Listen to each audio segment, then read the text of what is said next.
Bismillahirrahmanirrahim. Assalamualaikum warahmatullahi wabarakatuh. Innal hamdalillah, salatan wa salaman ala Rasulillah wa man tabi'a sunnatah ila yaumil qiyamah. Wa ba'du, jamaah salat zuhur yang saya muliakan, semoga kita semua dimuliakan oleh Allah Subhanahu wa taala. Amin. Bersyukur kita kepada Allah dengan mengucapkan hamdalah, alhamdulillah rabbil alamin. Wassalatu kepada Rasul junjungan mulia Nabi besar Muhammad sallallahu alaihi wasallam. Allahumma shalli ala Muhammad wa ala ali Muhammad. Hari ini kita berada pada tanggal 9 Zulhijjah yang disebut dengan hari Arafah. Jamaah haji sedang berkumpul di padang Arafah untuk wukuf.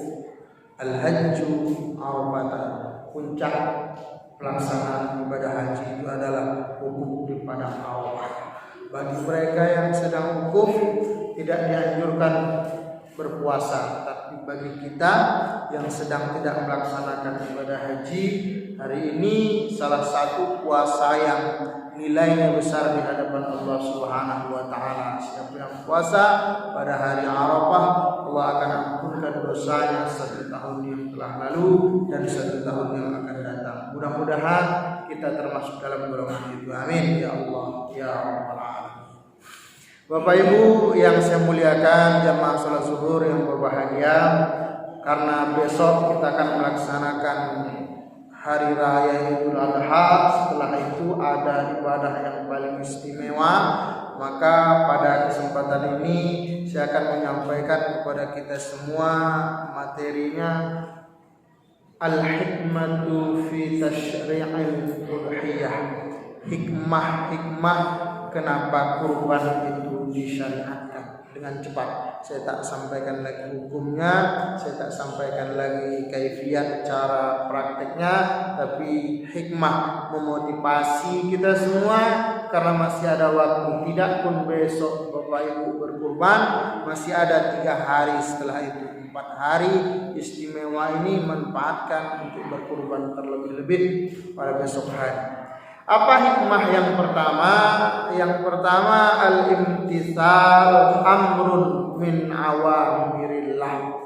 Nanti kalau ditanya orang, ngapa Bapak setiap tahun berkorban? Ku tengok setiap tahun Bapak berkorban.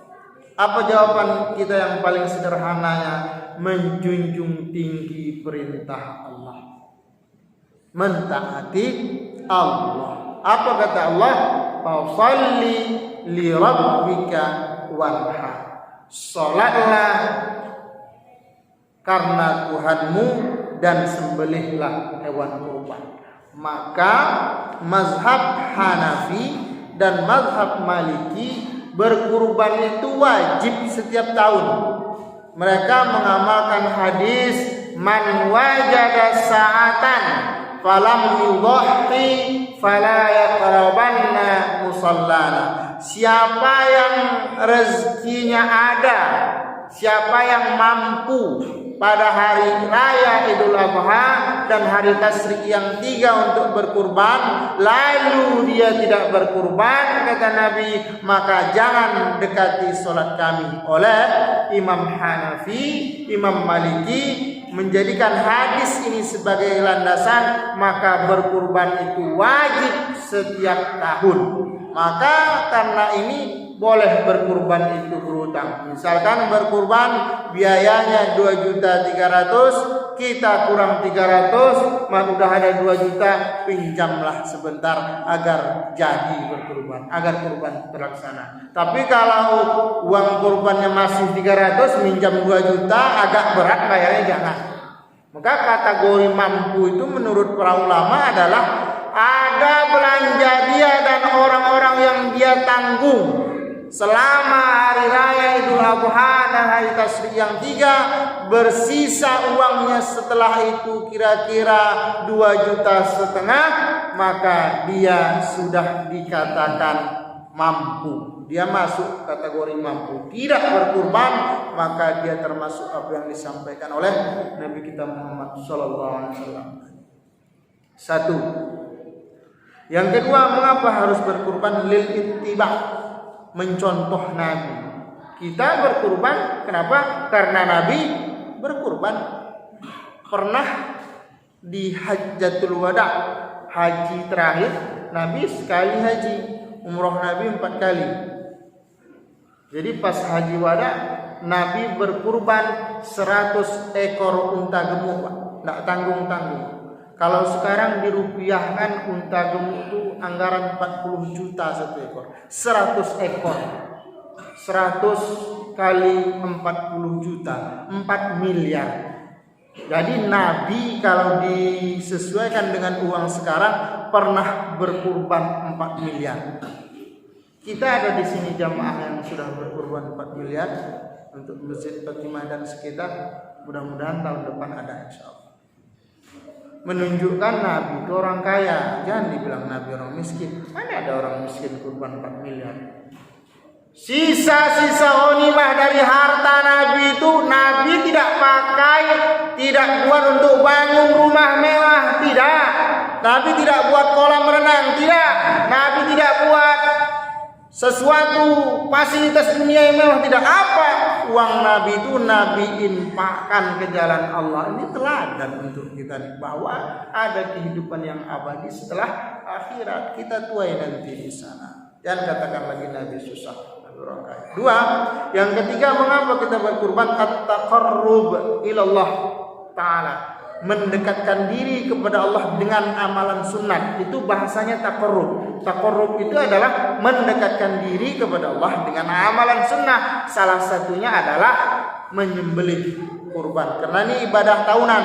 Nanti Bapak Ibu sekalian, kita disuruh baca amal kita. Iqra kitabak, baca buku catatan kebaikanmu, kata Allah. Kafa binafsikal yawma 'alaika hasiba. Suruh baca. Jadi ada amalan harian, ada amalan tahunan. Kurban ini amalan tahunan. 1990 dicek amalan ibadah kurbannya, tidak ada. 91 tidak ada. 92, 93, 94 tidak ada. Di 2020 baru ada ternyata. Termasuk rugi nih. Kita harapan kita setiap bacaan, setiap catatan itu dibaca, amalan tahunan kita ada. 2019 ada, 2020 ada, 2021 ada, sampai kita mati nanti setiap tahun diperintahkan di syariat kurban, catatan kurban itu ada. Maka mereka termasuk orang-orang yang beruntung kelak di hadapan Allah Subhanahu wa taala. Tiga, yang keempat, asyukru lillah, rasa syukur kita kepada Allah ala masakhkhara lana min bahimatil an'am. Banyak rasa syukur kita kepada Allah dari tahun lalu Idul Adha sampai mau masuk Idul Adha tahun ini kita masih hidup, patut disyukuri. Dari Idul Adha kemarin sampai sekarang kita masih dimudahkan oleh Allah rezekinya, bahkan berlebih-lebih. Rasa syukur itu datang syariat menyembelih kurban, maka patut kita berkurban. 4. Yang kelima, cepat-cepat saja Bapak Ibu sekalian. Yang kelima, ihya'us sunnati Imamil Muwahhidin Ibrahim Al-Khalil alaihissalam. Mengapa kita berkurban? Bernostalgia dengan sejarah Nabi Ibrahim dan Nabi Ismail alaihissalam, menghidupkan sunnah Nabi Ibrahim. Populer kurban ini di kakek Nabi yang ke-30, Nabi Ibrahim alaihissalam, ketika ingin menyembelih anaknya Nabi Ismail. Populer karena Nabi Ismail ditukar menjadi kibas. Wa padainahu bizabhin azim, diganti oleh Allah dengan kibas yang besar. Maka setiap Idul Adha cerita Nabi Ibrahim dan Nabi Ismail tidak pernah lekang. Para khatib, para ustaz menyampaikannya. Jadi bernostalgia dengan Nabi Ibrahim alaihissalam. Yang keenam, at-tawassu 'alal liyal yaumal 'aid, mengistimewakan keluarga kita pada hari raya Idul Adha. Karena hari raya, hari senang, hari bergembira, maka patut hari itu kita menyembelih kurban, lalu lewat panitia yang berkurban banyak dapat dagingnya itu bisa dimasak dengan beberapa jenis dan bisa kita berikan kepada tetangga keluarga kita yang membutuhkan. Jadi istimewa keluarga kita pada hari raya Idul Adha. Kemudian isya'atur rahmah bainal fuqara wal masakin, menebarkan kasih sayang di antara kaum muslimin dan kaum muslimat, fakir dan miskin. Jadi Bapak Ibu sekalian, kalau kita baca Al-Baqarah ayat 1 sampai ayat 5, takwa itu memang benar sholat. Kalau kita baca Al-Baqarah 183, takwa itu benar puasa. Tetapi ketika kita baca Ali Imran, takwa itu bukan lagi berkaitan hubungan kepada Allah, tapi berkaitan hubungan kepada sesama manusia. Siapakah orang-orang yang bertakwa pada ayat itu? Allazina yunfiquna amwalahum fi sabilillah, orang-orang yang menginfakkan, yaitu orang-orang yang menginfakkan hartanya ke jalan Allah fi sirra wa alaniyah, dalam keadaan sembunyi-sembunyi atau terang-terangan. Jadi menginfakkan harta ke jalan Allah. Maka takwa ini dibagi menjadi dua, menjalin hubungan kepada Allah dan tetap harus menjalin hubungan kepada sesama manusia. Ini yang terpenting. Maka hari raya Idul Adha kita sebarkan kasih sayang itu lewat udhiyah, penyembelihan hewan kurban. Yang terakhir menyembelih sifat hewaniah yang ada dalam diri kita. Kita ini pelit. Sebenarnya kita kategori mampu berkurban.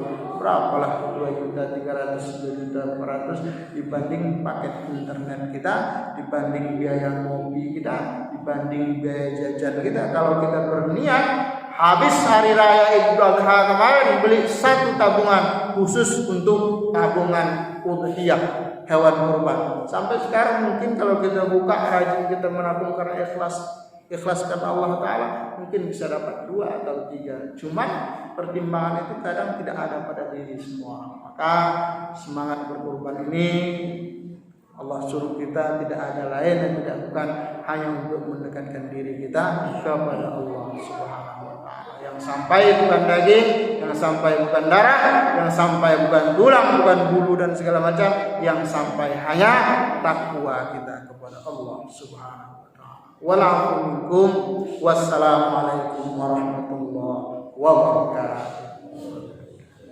Allahu Akbar, Allahu Akbar.